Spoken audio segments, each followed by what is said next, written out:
Welcome to Season 2 of Off Script with Sam Monk, Senior Leader of Equippers Church. Over the next few weeks, we'll be going off script with Sam and other leaders from his network across the globe. Enjoy today's podcast. Welcome to Off Script. I'm Sam Monk, and it's so awesome today to have Pastor Mark Collard with us.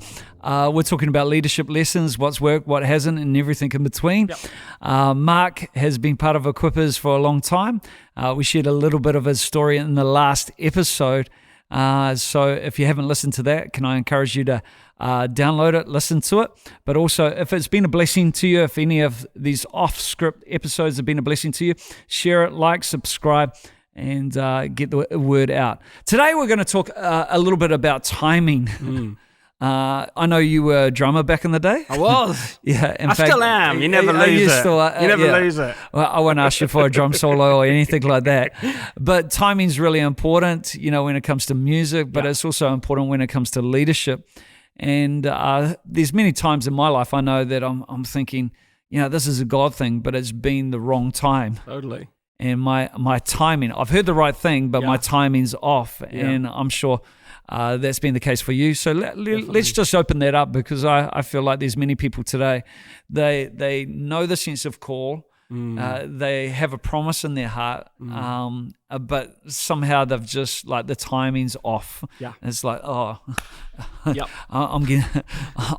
not in rhythm, not in step with what God's doing. So, let's talk about that. Yeah. I mean, we talked about last episode, my leaving British Airways to come and be part of the staff of Equippers. He was a pilot. I was a pilot. So that was coming up 19 years ago.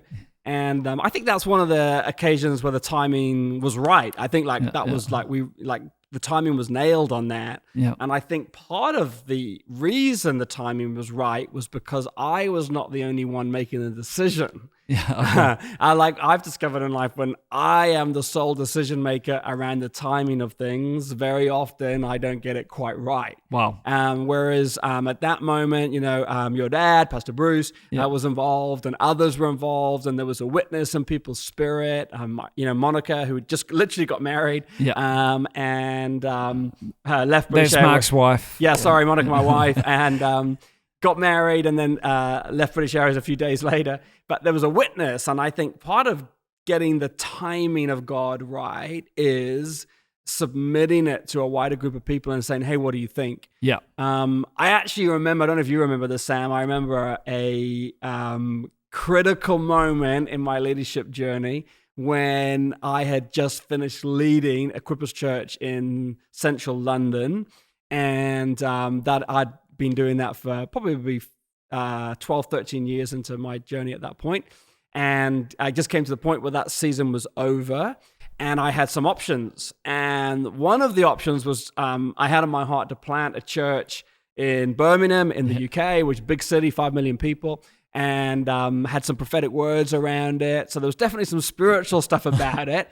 And I suppose I was at a point where I wasn't really in a place of rest.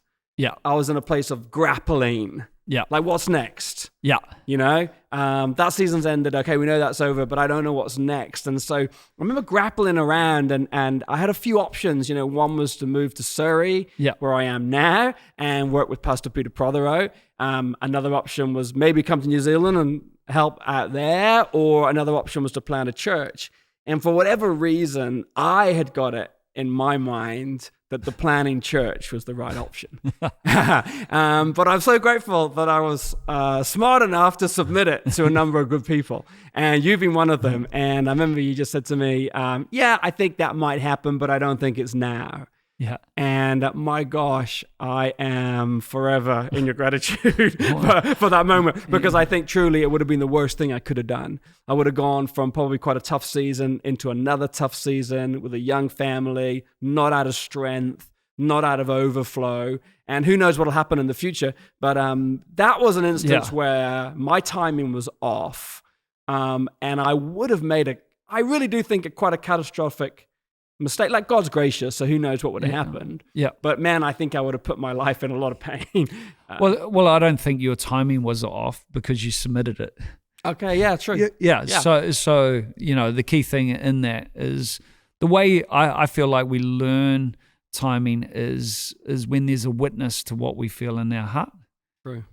Timing is often found in a community, and I'm talking about people who you respect, who are godly men and women of faith. Yeah. And, looking for their counsel is really important. And I'd say that's important for not just somebody in a pastoral role, but that's important for every believer, because that's where we learn and discover the mind of Christ. Yeah. And I think God has saved all of us from dumb decisions. I remember submitting something to our eldership thinking this was a good initiative. And they came back and said, no, yeah, it's good, but it's wrong timing. Wow. And at that point, as a leader, I could have bulldozed something through. Right. But, we've got to understand what the power of godly counsel, yes, and to direct us, and especially when it comes to timing. Now, I still think it's a good idea, by the way, but it may be for a time, a later time. Yeah. And so, it's a big thing around timing. Yeah, and I can also think of great examples where we have got the timing right. And when the timing's right, it's been amazing. And so one of those would just be what we've just done, which was Shack Conference. For the first time here in the UK and Europe? Yeah, for the first time UK and Europe. And we did it a number of years ago in the UK. Yeah. And it was good, yeah. But it wasn't great. And it certainly was nothing compared to what we just did. I don't necessarily think it was wrong to do it then, but I know you and I had talked about it for a couple of years. What would it look like to do something in Europe for all the churches? And I think coming out of COVID, there was just a sense, wasn't there, between us, hey, I think the time is now. Yeah. Like, let's not wait even another year. Let's see if we can make it happen. Yeah. And as we talked around other leaders, there was a growing sense of this could be amazing. And I would probably say it's one of the best things that I've been part of. And, amazing. And timing, just like good idea, but God idea at the right time, man, just amazing. Yeah, and there was a witness around that because we did it in a season where all Europeans go on holiday. Summer. Right in the middle of summer. And so just to see people rally together and to get the turnout we got and the representation from, I think there was 15 different countries represented. Yeah, it was. And it was just a God timing. It was a kairos moment, timing and God. Yeah. Your two types of timing, chronos being chronological, or your calendar, but kairos moments are what we live and breathe for in leadership, where everything just comes together. And as much as you try and orchestrate it, it's it's beyond you. It's really God bringing those things together. So talk about that a little bit, about those kairos. Oh man, like Shout was one of those. Yeah, and I think you can have those moments even like, to be really practical, like in leading a church service. Yeah. I've come to realize in my own nature, I can force something, or I can learn to listen to what's happening in the moment. And when you learn to listen in the moment and you get the timing of it right, it's like, whoa, like something just happens. And there's times we delay, or there's times, certainly my nature would be to push and try to make it happen and get there ahead of time. Yeah. But if we can learn to relax and listen to the voice of God, and then when you sense it's the right time to say that thing, or to step out in that moment, or have that altar call, it's like, that's when it's like, man, I could never have made what happened happen. Yeah. It was like just God showed up. And so I think timing is like, those moments are just everywhere in life. They're in our personal lives, they're in our ministry lives. But I've certainly learned more in ministry as I've learned to relax in my leadership. I'm more easily able to identify, I think this is the right time. That's really good, because still a lot of services are governed by a run sheet. Yeah. And I think you do need a run sheet. I'm not dismissing that, but they're there to serve. Run sheets are there to serve, not to control a meeting. Absolutely. And I like the thought that spontaneity happens from a prepared base. So I'm not undermining. Some people go, oh, we're just led by the Spirit, but it's just a cover. It's just a cover for not doing your homework or not preparing. But spontaneity, that ability to step out and take hold of a moment, comes from that prepared base. And I think, that's where the danger is in a lot of places in services. We just go, we stick to a plan rather than taking hold of a moment. Yeah, for sure. Yeah. Absolutely. And I've probably got other good examples, like even the building we're in right now where we're filming. This is an old building. This is an old building. It's a miracle building. It's a miracle building because, again, you and I I've talked for a little while about what would it be like to have Equippers College in the UK. And again, I think I submitted something to you, and there's a prophetic word associated with it. And I remember you came back and said, I think the word is right, but I don't think the timing is just right. And fast forward, 9 months, and some things started to come together, and we felt like, okay, we feel like the time is right. And actually what happened was we'd been walking past this building quite a few times, not even knowing it was here. And then I heard a story about how some of our elders had, a number of years ago, been in the grounds of this building. Wow. And felt like maybe something might happen here, but it wasn't the right time. Forward to, the end of last year, and we just thought, hey, we're not getting, we've heard these guys don't respond to anybody, the owners of the building, but why don't we just write them a physical letter? So we didn't email them. We wrote physical letters and we posted them to their trustees, old school. Yeah. And they all would have opened them up on the same time. And anyway, long story short, we met the pastor who was looking after this facility. And he said, it's been empty for many, many years, 10 years or more. He said, we get approached all the time for this building, property developers, local community groups, churches, and we say no, not interested. For those that don't know, this is in a prime area. Yeah, the real estate value would be insane. Hard to even calculate what it would be worth. And he just said, it's a no. He said, but when we received your letter, something in us just said, we've got to look at this. And they took a month to pray about it, and then they met us and said, we think your vision of mission and training aligns with what we're about, and we've just had the most amazing, favorable opening to come in here. Wow. Timing. It's timing, yeah. And for those, we're talking about launching Equippers College. We have a college in New Zealand, but we're launching here in the UK. Yeah. And this is in September 2022. Yes. And, to have a facility like this is incredible. Just right place, right location. God's opened it up. In fact, in this church's history, I'm told, correct me if I'm wrong, that they trained 1,000 missionaries. Yeah, they did. And so we're believing that we're going to be able to do that and more. Yeah. Train 1,000 people who are equipped, empowered in their call and their destiny. And I just love the fact that you can't manufacture things like this. No.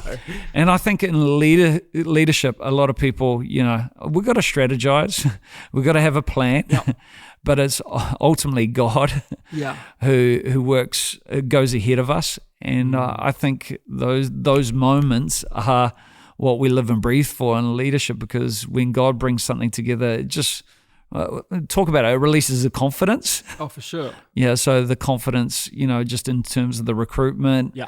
The faculty. Yeah. The resources. It's just amazing to me, Sam, that you can have an idea that you think is a good idea, and when the timing is right, everything comes together. From, as you say, the faculty to the venue to the students. So it just happens, and it's like, I know, because I've tried it so many times, like most of us leaders have. Like, try to force something so many times. Like, man, the force of my willpower is gonna make this happen. And the reality is you can make some stuff happen through your willpower, but as you've said many times before, what you initiate, you have to sustain. But what God initiates, He promises to sustain. And so when the timing is there, the fruit of it just goes to another level. And as you say, like, we walk into this next season with an absolute confidence. This is a God thing, because all the parts have come together beautifully. And I just want to reiterate, it's definitely not just my ability to make it happen. It's actually a number of people who have heard God at the right time, from elders meetings to people writing letters to people walking past buildings. It's and I love that, the power of team, the prayer of people who have gone before us. Yeah, for sure. And when it all comes together at the right time, it's actually pretty exciting as a leader to walk in. I mean, we talked about tough seasons before. There's tough seasons, but when the timing of God, when you're in sync with the timing of God, which I really do believe comes out of a rested heart and out of a still spirit, when you can hear that timing, oh man, that's exciting. Yeah.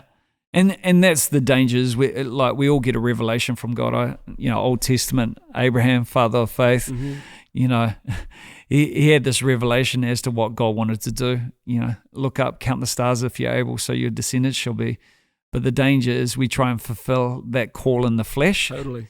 And we give birth to something that ends up becoming a headache and a nightmare for us, rather than just being patient in God's timing. Yeah. And I think, I was just talking to someone recently, and they were talking about the early church. Actually, a big characteristic of the early church was that they were patient. Wow.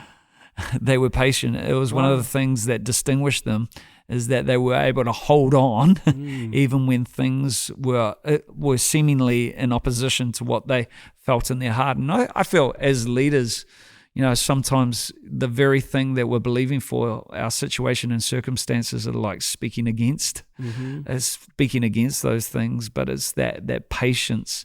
And I know 20 years of leadership, there's been some times where you go, man, I'm waiting here. Yeah, absolutely, yeah. I mean, my tendency is to push too hard, but I guess there are other people's tendencies who are conservative in nature, who wait too long. That's the other danger, is we can get ahead of a moment, but actually we can also get behind a moment, and neither's actually good as that. I mean, you've seen examples of guys or just who've missed a moment because maybe they're nervous or fearful or conservative, and it's like, no, it's now. Yeah.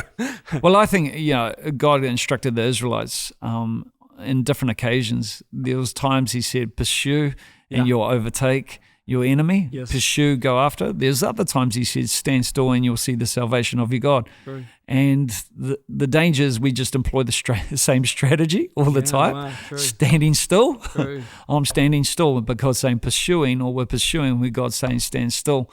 And I think, that's where we've got to be in tune with the voice of God to get the perfect timing, is that we know the time to pursue and we know the time to stand still. And the only way to understand what to do is really hearing his voice and being close to him. Yeah, that's so good. And there's no way you can get around that, is there? No.